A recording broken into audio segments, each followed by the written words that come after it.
오늘은 12월 18일 주님의 성탄과 재림을 기다리는 대림절 네 번째 주일 아침입니다. 주신 본문의 말씀 중심으로 동방박사들이라는 제목을 가지고 함께 말씀의 은혜를, 기도의 제목을 우리 신앙생활에 도전받는 시간이 되길 원합니다. 여러분, 2000년 전에 처음 성탄을 맞았던 세 부류의 사람들이 있었습니다. 오늘 본문은 바로 그 세 부류의 사람들이 어떻게 성탄을 맞았는지를 보여주는 대목인데, 오늘 이 말씀을 통해서 과연 우리 성동교회는 2016년 다가오는 성탄을 어떻게 맞이해야 되는지를 함께 생각해보는 시간을 갖기를 원합니다. 첫 번째는 유대 종교 지도자들의 무지와 무관심한 성탄절이었습니다. 여러분, 예수님이 이 땅에 오신 이 소식을 첫 번째로 알린 사람은 유대인들이 아니에요. 사실은 동방박사들이죠. 오늘 본문에 보면 2절에 유대인의 왕으로 나신 이가 어디 계시냐? 우리가 동방에서 그의 별을 보고 그에게 경배하러 왔노라. 처음 예수님의 성탄을 말해주었던 사람, 알려줬던 사람, 알고 있었던 사람은 바로 이 동방박사였습니다. 유대 종교 지도자들은요, 동방박사가 야, 너희 유대인의 왕으로 나신 이가 어디 계시냐? 우리가 그 별을 보고 그분에게 경배하러 왔으니까 알려다오. 그제서야 예수님의 성탄을 알게 되었더라 하는 것이죠.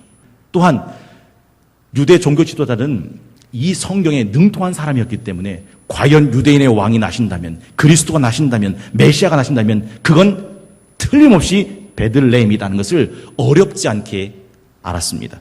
그래서 헤롯 왕이 예루살렘의 제사장들과 서기관들, 이 사람들은 율법, 성경, 두루마리, 예언을 밥 먹듯 연구하고 조사하고 공부하고 가르치는 사람이었으니까 유대인의 왕이 어디서 날 것인지는 이미 700년 전에 다 예언되어 있으니까 한 번에 그걸 알아낼 수 있었습니다. 그러니까 헤롯 왕이 야, 예루살렘에 유대인의 왕으로 나신 이가 나신다고 하는데 도대체 어디서 나는지 한번 알아봐라 했더니 5절에 보니까 이르되 유대 베들레헴이오니 이는 선지자로 이렇게 기록된 바 또 유대 땅 베들레헴아 너는 유대 고을 중에서 가장 작지 아니하도다. 내게서 한 다스리는 자가 나와서 내 백성 이스라엘의 목자가 되리라. 이미 700년 전에 다 예언된 사건을 그들은 알고 있었던 거죠. 근데 문제는 이겁니다. 이 대제사장과 서기관들은요, 누구보다 말씀에, 예언에, 율법에 능통했지만 거기까지가 그들의 한계였습니다. 여러분, 그들의 지식은 딱 그만큼이었어요. 베들레헴에서 예수님이 태어난다는 사실을 알았던 그 지식은 그 머리에 그냥 갇혀있는 지식입니다. 단 한 발자국도 그 지식으로 베들레헴으로 찾아가서 그 예수께 경배하게 만들지 못해요. 그냥 알 뿐이요. 능통하게 알고 있을 뿐입니다. 등잔 밑이 어두운 신앙, 움직이지 못하는 신앙, 나와 상관없는 신앙이죠. 여러분, 얼마나 많은 사람들이 신앙생활을 열심히 합니까? 설교 말씀 많이 듣습니까? 혹 여러분이 알고 있는 성경 지식이, 여러분이 알고 있는 신앙 지식이 여러분을 움직이게 합니까? 아니면 알고는 있지만 움직이지 않고 있습니까? 그렇다면 대제사장들과 서기관들과 다를 바가 없는 그런 신앙 지식에 불과하다 하는 것이죠. 우리가 올바른 신앙을 위해서 필요한 것이 있습니다. 그건 올바른 신앙의 지식이죠. 저는 올바른 지식이 올바른 신앙을, 강한 지식이 강한 신앙을 만든다고 확신하는 목사입니다. 그러나 지식은 있지만 그 지식이 머리에 갇혀버리면 그 지식은 절대로 진리에 이르지 못합니다. 여러분, 이 예루살렘에 있었던 대제사장과 서기관들은요, 성경과 율법과 예언에 능통했던 사람들입니다. 그러면 이 사실을 알았다면 예루살렘에 있는 사람들을 다 베들레헴으로 인도해서 우리가 그토록 기다리던 예수님께 찾아가 경배할 수 있도록 인도해야 마땅하거늘 그들은 누구 하나도 인도하지 못합니다. 왜요? 자기들도 못 가는데 누구를 인도합니까? 제가 40명의 구역 인도자들과 함께 하고 싶었던 사도신경 강해를 지난주 주일날 다 마쳤습니다. 제가 왜 구역 인도자님들께 사도신경 강해에 꼭 참석하시라고 말씀드리는지 아십니까? 구역 인도자들이 사도신경의 강해 속에 들어있는 신앙의 정수를 배우면 구역 공과를 인도할 때마다 그 신앙의 정수가 구역 공과 속에서 구역 예배를 드리는 구역원들에게 흘러가거든요. 젖이 되고 꿀이 되고 양식이 돼서 흘러가거든요. 그래서 함께 배우고자 했던 것이죠. 이사야 50장에 보면 이사야가 이렇게 고백하고 기도하는 대목이 나옵니다. 주 여호와께서 학자들의 혀를 내게 주사 나로 곤고한 자를 말로 어떻게 도와줄 줄 알게 하시고 아침마다 깨우치시되 나의 길을 깨우치사 학자들같이 알아듣게 하시로다. 여러분, 지식이라고 하는 것은요, 낯선 곳을 향해 찾아가는 지도와 같습니다. 여러분 생각해 보십시오. 낯선 곳을 찾아갈 때 지도가 있는 사람과 지도가 없는 사람은 다르죠. 지식은 낯선 곳을 찾아가는 사람들에게 쥐어진 지도가 같습니다. 그러나 잊지 마십시오. 그 지도를 손에 쥐고 있다고 해서 그가 가고 싶은 목적지에 이룰 수 있는 것은 아닙니다.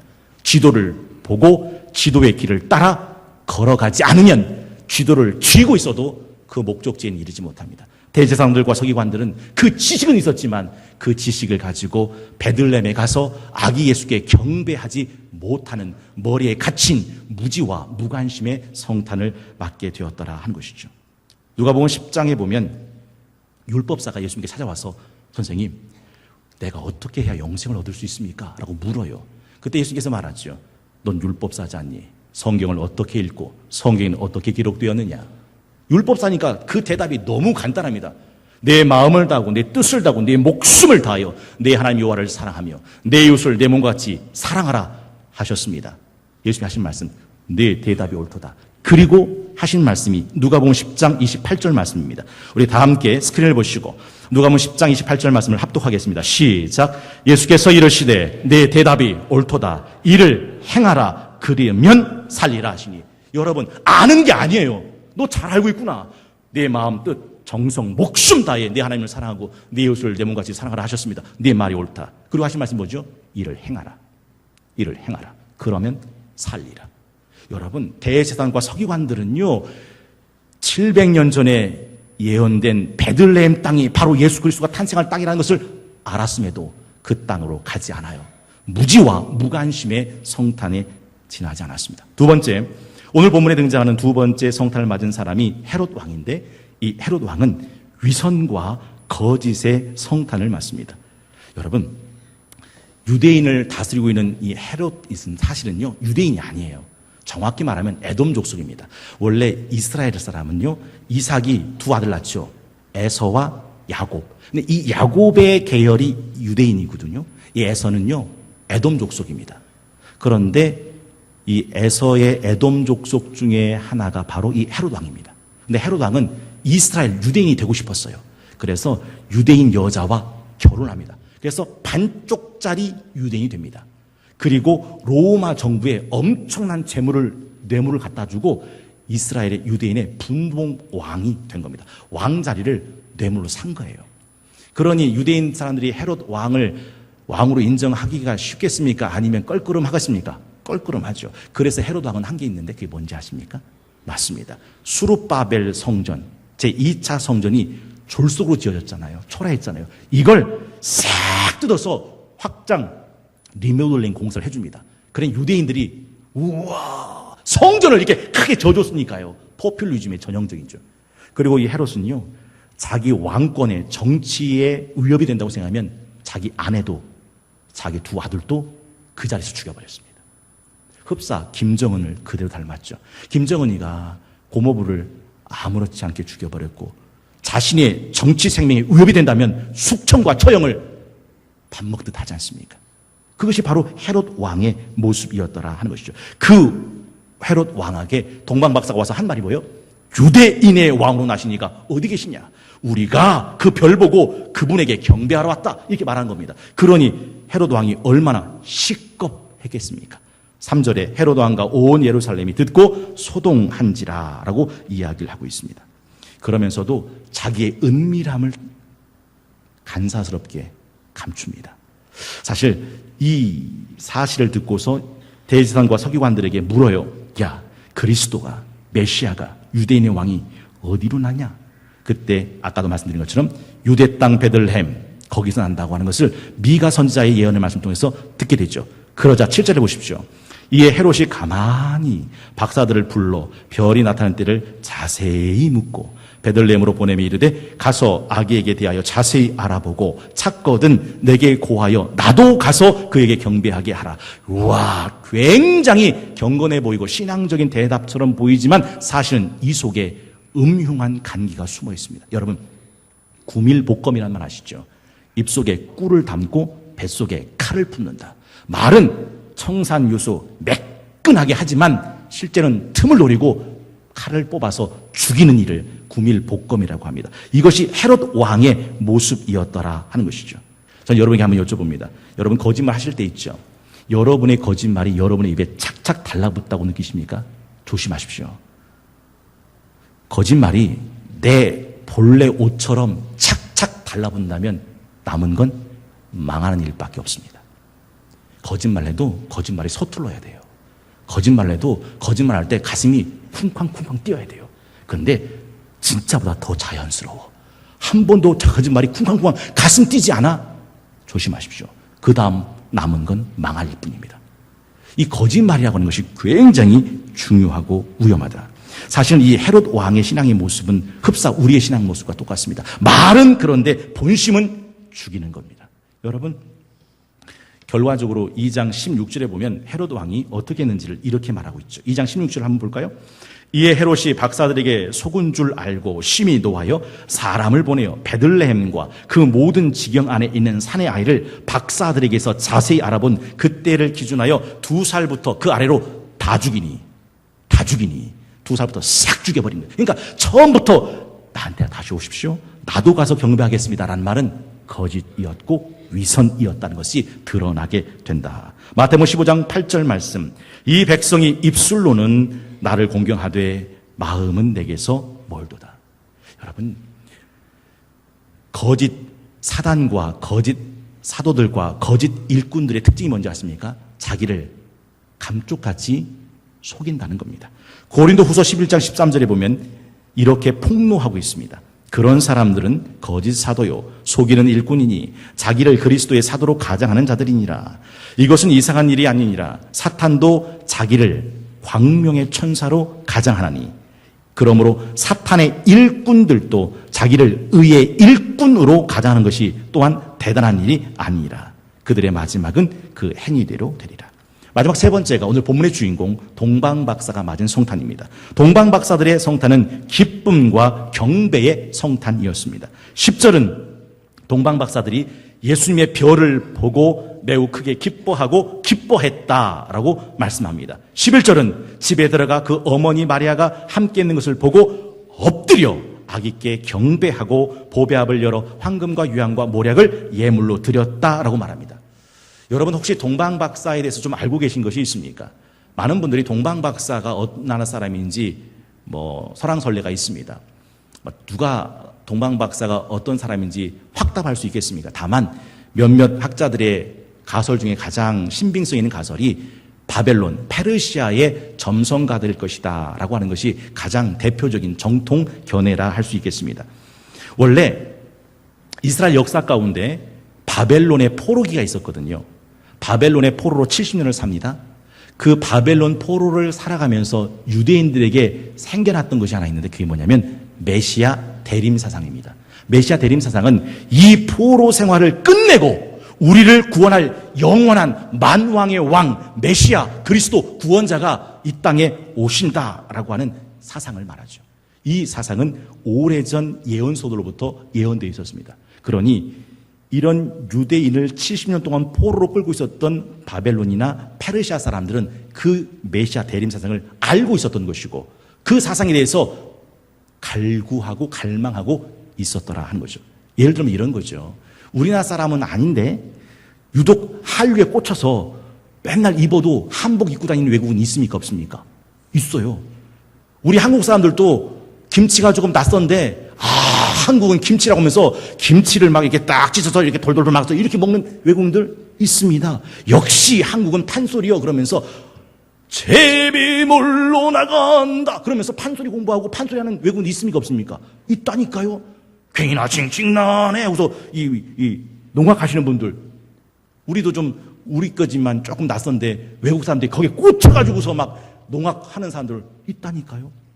바벨론이나 페르시아 많은 점성가들 중에서 이 유대 메시아 대림 사상에 꽂혀서 이것들을 갈망하던 사람들 중에 하나가 바로 이 동방박사들이었다라고 생각하는 거죠. 동방 박사들의 세 가지 신앙의 모습이 있습니다. 첫 번째가요, 구도자의 신앙입니다. 아까도 말씀드린 것처럼 바벨론, 페르시아의 하늘의 별을 보면서 천문을, 역사를 관찰하는 사람이 동방 박사였습니다. 사실 민수기 24장에 보면요, 유대인의 왕이 날 때 그 유대인의 왕이 나시는 곳이 큰 별에서 나올 거라는 예언이 있거든요. 그러니까 이 예언을 알고 있었던 동방 박사들은 별을 관찰하다가 유독 빛난 별을 발견하게 된 거예요. 필시 이건 유대인의 왕이 나신다는 별이다 라고 하는 것을 알게 됐고, 그렇다면 유대 땅에 가서 유대인의 왕이 나시는 것을 확인하겠다고 온 거고, 그리고 찾아와서 유대인의 왕으로 나시니가 어디 계시냐, 우리가 동방에서 그 별 보고 그에게 경배하러 왔노라 라고 이야기를 했더라 하는 것이죠. 이 동방 박사들에게는요, 영적인 호기심이 있었던 거예요. 그 별을 보고 유대인의 왕을 만나보고 싶은 마음이 있었던 거예요. 만나보고 싶은 마음. 여러분, 모세가 어떻게 하나님을 만난지 여러분 아시죠? 40년 동안 미디안 광야에서 양을 치다가 어느 날 호렙산 떨기 불꽃 속에 나타난 하나님을 만납니다. 원래 호렙산 떨기는요, 가시덤불, 너무도 연약한 가시덤불이에요. 그때 뜨거운 태양빛에 조금만 온도가 올라가도 자연 발화돼서 확 타가지고 없어지는 일이 비일비재하게 일어나던 때입니다. 이건 생전 처음 본 현상이 아니에요. 늘상 봐오던 현상입니다. 그런데 유독 다른 불꽃은, 다른 떨기는 다 타서 없어지는데 이번 불꽃은, 이번 떨기는 타는데 없어지지 않는 거예요. 모세가 뭐라 말합니까? 내가 돌이켜 이 큰 광경을 보리라 하고 다가가다가, 모세야, 모세야, 이리 가까이 오지 말라. 네가 선 곳은 거룩한 땅이니 네 발에서 신을 벗으라 하는 하나님을 만나게 되는 거예요. 이 광경을 보리라. 이 영적인 호기심을 갖고 불꽃 떨기 속에 다가오다가 자기를 부르신 하나님을 만나게 되는 거예요. 이 동방 목사가 별을 보고, 야, 유대인의 왕으로 나신 분이 누구냐, 어디 계시냐, 만나고 싶은 그 마음으로 예루살렘까지 찾아왔다가, 예루살렘에 찾아왔던 그 동방 박사는 베들레헴에 나신 예수님을 만나고 경배하게 됐더라 하는 거죠. 여러분, 예루살렘에 있었던 이 대제사장들과 서기관들은요, 베들레헴에 가지 않아요. 아까 말씀드렸죠? 안 갔다고요. 거리가 얼마인지 아십니까? 10km도 안 돼요. 10km는요, 빨리 걸으면 보통 군인들이 1시간에 4km 걷거든요. 그러면 2시간이면 8km예요. 군인들이 3시간이면 넉넉히 가고도 넘는 거리입니다. 근데 이 10km를 안 가요. 그러면 바벨론에서 예루살렘까지는 얼마인지 아십니까? 키로수가 1200km가 넘어요. 그러니까 1200km가 넘는 그 거리를 유대인의 왕으로 나신 분을 만나고 싶어서 산을 넘고 계곡을 지나 물을 건너서 온 거예요. 이게 구도자의 정신입니다. 이게 동방 박사의 신앙의 모습이었더라는 거죠. 여러분, 다윗을 위해 하나님이 기뻐하신지 아십니까? 다윗의 마음엔 평생 식어지지 않고 있었던 게 하나 있었습니다. 목마른 사슴이 시냇물을 찾듯 내 영혼이 주를 찾기에 갈급합니다. 이게 다윗의 마음이었습니다. 전 여러분에게 여쭤보고 싶어요. 지난주 토요일 날 사도신경 12가지 모든 신앙의 고백을 함께 나눠서 마쳤습니다. 마지막 사도신경의 고백이 영생의 믿음의 고백이거든요. 죄를 사하여 주는 것과 몸이 다시 사는 것과 영생을 믿습니다. 이렇게 돼 있어요. 영생. 여러분, 영생이 뭐예요? 우리가 새벽 기도마다 주일 예배 때마다 고백하는 사도신경의 마지막 고백이 영생을 믿습니다 하는 고백이에요. 그 영생이 뭡니까?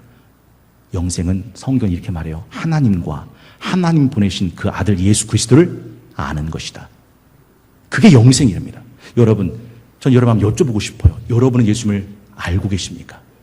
얼만큼 알고 계십니까? 그러나 이것보다 더 중요한 질문이 하나 있어요. 여러분은 예수님을 알고 싶으십니까? 이게 굉장히 중요한 거예요. 동방 목사는 별을 보고 유대인의 왕으로 나신 그분을 만나고 싶어서 찾아왔습니다. 찬송가의 453장 이런 찬송이 있죠. 예수 더 알기 원하네. 크고도 넓은 은혜와 대속해 주신 사랑 간절히 알기 원하네. 성령이 스승되셔서 진리를 가르치시고 거룩한 뜻을 깨달아 예수를 알게 하소서. 후렴은 이렇게 노래합니다. 내 평생의 소원, 내 평생의 소원, 대속해 주신 사랑을 간절히 알기 원하네. 이게 동방 박사의 구도자의 마음이었습니다. 두 번째는요, 동방 박사는 기뻐하며 경배하는 신앙이었어요. 여러분 2016년 살아오시면서 가장 기뻤던 순간이 언제셨어요? 여러분이 언제 기뻐하시던가요?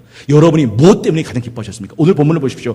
예수님의 별 보고 동방박사는 매우 크게 기뻐하고 기뻐했더라. 그리고 예수님께 찾아가서 경배합니다. 이 경배란 단어가 프로스퀴네오라고 되어 있는데 이건 신에게만 올리는 예를 말할 때 쓴 단어입니다. 그러니까 아기에게 인간이 신에게 올리는 그 예를 다한 거예요. 동방박사가 아기 예수께 신에게 드리는 최고의 경배를 올렸더라 하는 거죠. 그리고 성경 계속해서 보배합을 열어 황금과 유향과 모략을 예물로 드렸다라고 되어 있습니다. 여러분, 황금은 뭘까요? 사실은 이 황금은요, 믿음과 같은 거죠. 금보다 귀한 믿음은 참 보배 되도다. 이 진리 믿는 사람들 다 복을 받겠네. 이 황금은 예수님이 하나님의 아들 유대인의 왕이라고 하는 믿음으로 드린 선물입니다. 두 번째가 유향이죠. 유향은 누구한테 올리는 건지 아십니까? 향이 많죠. 우리 장례식에 보면 향 피워놓잖아요. 근데 유향은 신에게 피워드리는 향이 유향입니다. 성경에 보면 성도의 기도가 마치 하나님께 올라가는 향과 같아서 천사들이 그 기도를 다 가지고 하나님께 올라가죠. 유향을 예물로 드렸다는 말은 그분에게 기도를 드렸다 하는 말의 또 하나의 의미죠. 세 번째가 이제 모략이지 않습니까? 여러분, 모략은 뭘 때 쓰는 겁니까? 사람 죽었을 때 죽은 몸에 썩지 말라고 바르는 방부제입니다. 예수 그리스도께서 하나님의 어린 양이 되셔서 제물로 돌아가실 것을 예표하는 상징이죠. 이 모략은 몸으로 드리는 헌신을 의미합니다. 성경에 보면 로마서 12장 1절에 그러므로 형제들아 내가 하나님의 모든 자비하심으로 너희를 권하노니 너희 몸을 하나님이 기뻐하시는 거룩한 산제물로 드리라 라고 말씀합니다. 여러분, 신앙생활 할 때 두 종류의 신앙생활이 있어요. 하나는 헌신의 신앙생활이 있고 또 하나는 헌신 없는 신앙생활이 있습니다. 성경에 보면 예수님께서 바리새인 시몬 집에 들어가신 적이 있습니다. 기억나셔야 되는데 그때 몸 파는 창기가 예수님에게 뒷전에 올라와서 예수님을 따라가며 눈물로 예수님의 발을 적시고 자기 머리카락으로 예수님의 발을 씻으며 자기 입으로 예수님의 발에 입 맞추고 가장 귀한 향유를 부어드립니다. 그때 예수님을 초대했던 바리새인 시몬은 실망하죠. 예수님이 선지자인 줄 알았는데 선지자가 아니네. 선지자였다면 자기 몸을 만지는 이 여인이 몸 파는 창기라는 것을 알고 더러운 몸, 더러운 손 내 손에서 떼라 이렇게 말씀하셨을 텐데 그걸 다 받아주네 라고 속으로 생각할 때 예수님께서 이런 말씀을 하십니다. 들어보십시오. 시몬아, 내가 네 집에 들어올 때 너는 내게 입 맞추지 않았지? 근데 이 여인은 내 발에 입을 맞춘다. 시몬아, 내가 네 집에 들어올 때 너는 발 씻을 물 내주지 않았지? 이 여인은 눈물로 내 발을 씻긴다. 시몬아, 내가 들어올 때 너는 그 흔한 감람유도 내게 부어주지 않았지? 근데 이 여인은 향유를 내게 부어주는구나. 저는 이 대목을 너무너무 중요하다고 생각하는 목사입니다. 여러분, 오늘 예배 드릴 때 여러분의 마음은 황금과 유향과 모략을 하나님께 드리는 마음으로 예배 드리십니까? 아니면 내 황금도 내 유향도 내 모략도 없이 그냥 바리새인 시몬이 예수님을 형식적으로 초대해서 내 집에 드린 것처럼 그냥 형식적으로 앉아서 찬송하고 기도하고 예배하고 나가실 것입니까? 우린 그 둘 중에 하나인 거죠. 여러분, 동방박사가 그 어린 아기에게 신에게 드리는 경배를 드리며 황금과 유향과 모략을 기꺼이 예물로 바쳤던 이 아름다운 성탄이 2016년을 준비하는 저와 여러분들의 성탄이 꼭 되실 수 있기를 주의 이름으로 축원합니다.